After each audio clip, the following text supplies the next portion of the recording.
बिस्मिल्लाहिर्रहमानिर्रहीम अस्सलाम वालेकुम। Welcome back to my channel. आज मैं आपके लिए लाई हूँ बहुत ही मज़ेदार से पोटैटो स्नैक्स की रेसिपी। इसको आप पोटैटो नूडल्स भी कह सकते हैं या फिर इसको पोटैटो मशरूम्स भी कह सकते हैं। तो चलिए इस रेसिपी को बनाना स्टार्ट करते हैं। इस रेसिपी को बनाने के लिए मैंने यहाँ पर 500 ग्राम के करीब आलू लिए हैं। आलूओं को मैंने अच्छे तरीके से बॉयल कर लिया है। आप चाहें तो आलू को स्लाइसिस में कट करके भी इसको बॉयल कर सकते हैं, लेकिन एक बात का आपने ध्यान रखना है कि आलू को ओवर कुक नहीं करना है। तो इस तरह से हम इनको छोटे छोटे स्लाइसिस में काट लेंगे, इससे मैश करने में आसानी होगी।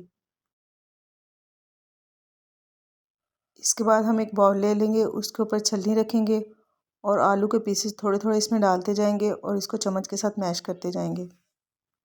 छलनी के नीचे आलू का जो मिक्सचर होगा, इसका टेक्सचर बहुत ही ज़्यादा स्मूथ होगा और इस रेसिपी को बनाने के लिए हमें इसी तरह का मिक्सचर चाहिए।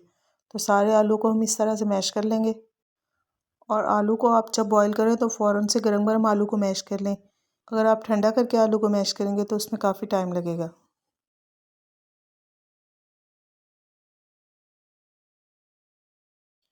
तो देखिए यहाँ पर आलू का एक बिल्कुल स्मूथ सा मिक्सचर बन के रेडी हो गया है। अभी हम इसमें 1 चाय का चम्मच नमक डालेंगे और आधा कप के करीब हम इसमें कॉर्नफ्लोर डालेंगे और इसको अच्छी तरह से मिक्स कर लेंगे। कॉर्नफ्लोर को हमने बहुत ही अच्छे तरीके से पोटैटो के साथ मिक्स कर लेना है। बिल्कुल स्मूथ सी हमने इसकी डो बनानी है, जैसे हम मैदा वगैरह की डो बनाते हैं। तो हाथ के साथ आपने इसको अच्छी तरह से गूंदना है। तो देखिए यहाँ पर बहुत ही ज़बरदस्त सा हमारा एक मिक्सचर रेडी हो गया है। अभी हाथों को हम ऑयल से ग्रीस कर लेंगे और इसके हम छोटी छोटी बॉल्स बना लेंगे।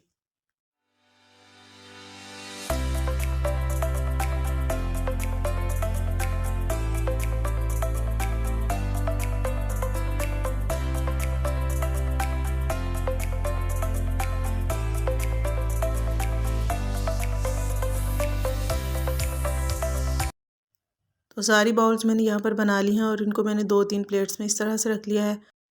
नेक्स्ट आपने एक बॉटल ले लेनी है और इसको ऑयल से ग्रीस करके सारी बॉल्स के ऊपर आपने इस तरह से इम्प्रेशन बना देनी है।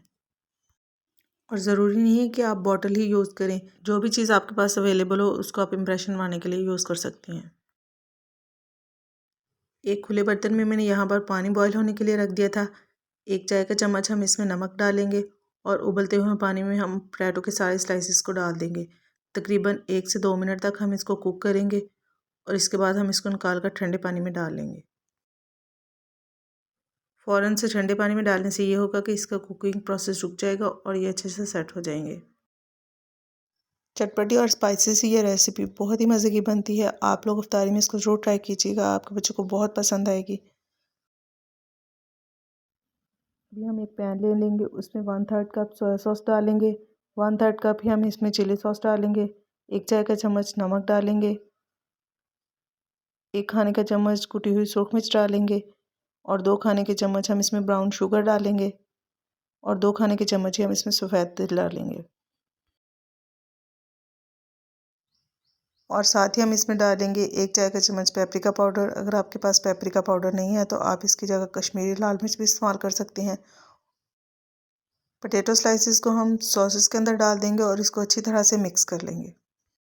और इफ्तारी में अगर आप पकोड़े और समोसे वगैरह खाकर तंग आ जाएं तो इस रेसिपी को ज़रूर ट्राई कीजिएगा। आई होप आपको बहुत पसंद आएगी।